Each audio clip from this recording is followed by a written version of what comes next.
இன்னைக்கு நாம ரொம்ப ஆரோக்கியமான எனர்ஜி லட்டு தான் ஃப்ரெண்ட்ஸ் பண்ண போகிறோம். வாங்க எப்படி பண்ணுறதுன்னு சொல்லி பார்க்கலாம். Hello friends, welcome to my lovable recipes.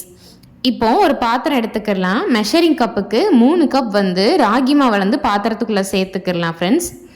1/2 spoon உப்பு சேர்த்துக்கிடலாம். கொஞ்சம் கொஞ்சமாக தண்ணி சேர்த்து இதை வந்து நல்லா மிக்ஸ் பண்ணிக்கிடலாம் ஃப்ரெண்ட்ஸ். மொத்தமாக தண்ணி சேர்த்துற வேண்டாம், கொஞ்சம் கொஞ்சமாகவே இந்த மாதிரி தண்ணி சேர்த்துக்கிடலாம். இது வந்து எந்த மாதிரி இருக்கணும்னா பாருங்கள், சப்பாத்தி மாவை விட கொஞ்சம் லூஸாக இருக்கணும். மாவு இந்த மாதிரி திட்டமாக இருக்கிற மாதிரி பார்த்துக்கிடலாம் ஃப்ரெண்ட்ஸ். அடுத்ததாக அடுப்பில் வந்து தோசைக்கல் வச்சுருக்கேன் ஃப்ரெண்ட்ஸ். நான் வந்து தேங்காய் நான் கொஞ்சமாக அப்ளை பண்ணியிருக்கேன். நம்ம எடுத்து வச்ச மாவில் வந்து ஒரு போர்ஷன் இப்போ எடுத்து நல்லா கைகளால் உருட்டி இந்த மாதிரி தோசைக்கல்லில் வந்து தட்டிக்கிறேன் ஃப்ரெண்ட்ஸ். அடுப்பை வந்து மீடியம் ஃப்ளேம்லேயே வச்சுக்கிடலாம் ஃப்ரெண்ட்ஸ். எனக்கு வந்து அடியில் ஓரளவுக்கு வெந்ததுக்கப்புறமா 1 ஸ்பூன் போல் மறுபடியும் தேங்காய் எண்ணெய் எடுத்து மேலே வந்து நான் நல்லா அப்ளை பண்ணிவிட்டு 2வது பக்கம் திருப்பிக்கிறேன். ஒரு 2 நிமிஷத்துலேயே 2வது பக்கமும் நல்லா வெந்ததுக்கப்புறமா இதையும் வெளியே எடுத்துக்கிறேன் ஃப்ரெண்ட்ஸ். இதே மாதிரி மீதி இருக்கிற எல்லா மாவையுமே நான் அடையாக தட்டி எடுத்துக்கிறேன். வந்து டைரெக்டாக தோசைக்கல்லே தட்டிக்கிட்டு இருக்கிறேன் ஃப்ரெண்ட்ஸ். உங்களுக்கு வந்து இது கொஞ்சம் சிரமமாக இருந்ததுன்னா நீங்கள் வாழலை, எண்ணெய் பேக்கெட் அந்த மாதிரி கூட யூஸ் பண்ணிக்கலாம். இந்த ராகி வந்து நல்ல வெந்தாதான் நம்மளோட உருண்டை வந்து நல்லா சாஃப்டாகவும் கெட்டு போகாமலும் இருக்கும் ஃப்ரெண்ட்ஸ். பாருங்கள், நான் எல்லா மாவையுமே தட்டிட்டேன். இது வந்து நல்லா ஆறுனதுக்கப்புறமா இந்த மாதிரி குட்டி குட்டி பீசஸாக பிச்சு எடுத்துக்கிடலாம் ஃப்ரெண்ட்ஸ். பாருங்கள், எல்லாத்தையுமே நான் இந்த மாதிரி பிச்சுட்டேன். இப்போ வந்து இதை நான் 2ஆக பிரித்து மிக்ஸி ஜாருக்குள்ளே சேர்த்துக்கிறேன் ஃப்ரெண்ட்ஸ். 2 தடவை நான் அரைச்சி எடுத்துக்கிறேன். நல்லா கொரகொரப்பாக அரைச்சிக்கிடலாம். இப்போது நம்ம ஃபஸ்ட்டு ஒரு மெஷரிங் கப் எடுத்தோம்ல, அதே கப்புக்கு 2 கப்பு வந்து நான் கம்பு மாவு வளர்ந்து ஒரு பாத்திரத்தில் சேர்த்துக்கிறேன். இப்போ தான் அடுப்பில் வச்சு நல்லா வறுத்துக்கிடலாம் ஃப்ரெண்ட்ஸ். கம்போட மனம் நல்லா வந்து இதோட கலர் வந்து லைட்டாக சேஞ்ச் ஆகும். அந்தளவுக்கு வந்து இதை நம்ம வறுக்கணும். இந்த கம்பில் வந்து நிறைய விட்டமின் ஏ இருக்கிறதுனால நம்மளோட ஸ்கின்னுக்கு வந்து இது ரொம்ப நல்லது ஃப்ரெண்ட்ஸ். அது மட்டும் இல்லை, நம்மளோட பார்வையை வந்து இது நல்லாவே இம்ப்ரூவ் பண்ணி தரும். இப்போ பாருங்கள் ஃப்ரெண்ட்ஸ், கம்போட கலர் வந்து நல்லா மாற ஆரம்பிச்சிருச்சு. அடுப்பை ஆஃப் பண்ணிவிட்டு நல்லா ஆற வச்சிடலாம். ஆறுனதுக்கப்புறமா நான் ஒரு பிளேட்டில் வந்து இட்லி துணியை உரிச்சு வச்சுருக்கேன். அதில் வந்து நம்ம கம்பு மாவை சேர்த்துக்கிடலாம். 2 கப் கம்பு மாவுக்கு 1 கப் வெல்லத்தை வந்து நான் உள்ளே இடித்து சேர்த்துக்கிறேன். சேர்த்துட்டு நல்லா ஒரு தடவை மிக்ஸ் பண்ணி கொடுத்துக்கிறேன் ஃப்ரெண்ட்ஸ். இப்போ நாம் இதை அவிக்க போகிறோம், அதனால நான் 1-2 தான் இடித்து சேர்த்துருக்கேன்.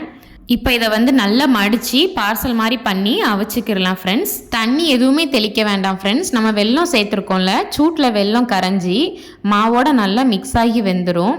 இப்போ அதுக்குள்ளே நம்ம வந்து வேர்க்கடலை வறுத்துடலாம். அதுக்காக அடுப்பில் ஒரு பேன் வச்சு 1 கப் வந்து வேர்க்கடலை சேர்த்து நல்லா வறுத்துக்கிறேன். வேர்க்கடலையுமே நம்மளோட உடம்புக்கு ரொம்ப நல்லது ஃப்ரெண்ட்ஸ். நம்ம வேர்க்கடலையை வந்து தொடர்ந்து வந்து நம்ம ஸ்நாக்ஸ் மாதிரி சாப்பிட்டுட்டே வரும்போது நரம்பு மண்டலம் சம்மந்தமான எந்த பிரச்சனையுமே நமக்கு வராது. பாருங்கள், வேர்க்கடலை நல்லா வறுபட்டுருச்சு, நல்ல மனம் வரும் ஃப்ரெண்ட்ஸ் இந்த ஸ்டேஜில். இப்போ வந்து அடுப்பை ஆஃப் பண்ணிவிட்டு இதை ஆற விட்டுறலாம். ஆறுனதுக்கப்புறமா தொலி எல்லாத்தையுமே ரிமூவ் பண்ணிவிட்டு இந்த மாதிரி மிக்ஸி ஜாருக்குள்ளே சேர்த்துக்கிறேன். சேர்த்துட்டு இதை வந்து நல்லா திரிச்சு எடுத்துக்கிடலாம் ஃப்ரெண்ட்ஸ். ரொம்ப பவுடராக திரிச்சிடாதீங்க, இந்த மாதிரி கொஞ்சம் கொரகொரப்பாக திரிச்சுக்கோங்க. சாப்பிடும்போது நல்லா கடிப்பட்டு டேஸ்ட் நல்லாயிருக்கும். இங்கே பாருங்கள் ஃப்ரெண்ட்ஸ், இட்லி கொப்பரையிலேருந்து நல்லா ஆவி வருது. இப்போ வந்து அடுப்பை ஆஃப் பண்ணிவிட்டு நம்மளோட மாவை வந்து ஒரு 2 நிமிஷம் கழித்து வெளியே எடுத்தாச்சு. இப்போ பிரிச்சுக்கிடலாம். பாருங்கள், வெந்துருச்சா இல்லையான்னு செக் பண்ணிக்கிடலாம். நம்மளோட மாவு வந்து நல்லா வெந்துருச்சு ஃப்ரெண்ட்ஸ். அவ்வளோதான். மெஷரிங் கப்புக்கு 2 கப்பு வெல்லத்தை இடித்து ஒரு பாத்திரத்தில் சேர்த்துக்கிடலாம் ஃப்ரெண்ட்ஸ். நம்ம ஆல்ரெடி கம்பு கூட வந்து 1 கப்பு வெல்லம் சேர்த்து தான் வச்சுருக்கோம், மொத்தம் 3 கப்பு. இப்போ இது கூட வந்து திரிச்ச ராகியை உள்ளே சேர்த்துக்கிடலாம். இந்த ராகியில் வந்து நிறைய இரும்பு சத்து இருக்கிறதுனால ரொம்ப அனிமிக்காக இருக்கிறவங்களாம் இதை தொடர்ந்து சாப்பிட்டோன்னா நம்மளோட ஹீமோக்ளோபின் லெவல் வந்து நல்லா இன்க்ரீஸ் ஆகும் ஃப்ரெண்ட்ஸ். ராகி சேர்த்ததுக்கப்புறமா நம்ம திரிச்சு வச்சுருக்கிற வேர்க்கடலையை சேர்த்துக்கிடலாம். 2 ஸ்பூன் கருப்பு எள் சேர்த்துக்கிடலாம் ஃப்ரெண்ட்ஸ். எள் வந்து பெண்களுக்கு ரொம்ப நல்லது, அதனால் நம்ம அடிக்கடி வந்து இதை நம்ம சாப்பிட்ணும். எள் சேர்த்ததுக்கப்புறமா அவிச்சு ஆற வச்சு வச்சுருந்தோம்ல, அந்த கம்பையும் உள்ளே சேர்த்துக்கிடலாம். இப்போ எல்லாத்தையுமே நல்லா விரவி கொடுத்துக்கிடலாம் ஃப்ரெண்ட்ஸ். நல்லா அழுத்தம் கொடுத்து விரவணும், அப்போ தான் நமக்கு வந்து அந்த டெக்ஸ்சர் வந்து கரெக்டாக வரும். இப்போ பாருங்கள், நல்லா அழுத்தம் கொடுத்து விரவி இருக்கேன். எடுத்து காட்டுறேன் பாருங்கள், இந்த மாதிரி டைட்டாக பிடிக்கிறதுக்கு வரணும் ஃப்ரெண்ட்ஸ். இது வந்து கரெக்டான டெக்ஸ்சர், நல்லா கலர்ஃபுல்லாக இருக்குல்ல ஃப்ரெண்ட்ஸ். இதில் வந்து நம்ம சேர்த்துருக்கிற ராகி, கம்பு, வேர்க்கடலை, எள், வெல்லம், இந்த 5மே நம்ம உடம்புக்கு தேவையான நிறைய சத்துக்களை வச்சுருக்கு ஃப்ரெண்ட்ஸ். அதனால் வந்து இதை நம்ம கட்டாயம் அடிக்கடி செஞ்சு சாப்பிட்ணும். இப்போ பாருங்கள், நமக்கு தேவையான அளவுக்கு மாவு எடுத்து உருண்டை பிடிச்சிக்கிடலாம். இந்த மாதிரி எல்லாத்தையுமே நம்ம உருண்டையாக பிடிச்சி எடுத்துக்கிடலாம் ஃப்ரெண்ட்ஸ். அவ்வளோதான் ஃப்ரெண்ட்ஸ், நம்மளோட எனர்ஜி லட்டு வந்து ரொம்ப சூப்பராக சுவையாக தயாராகிருச்சு.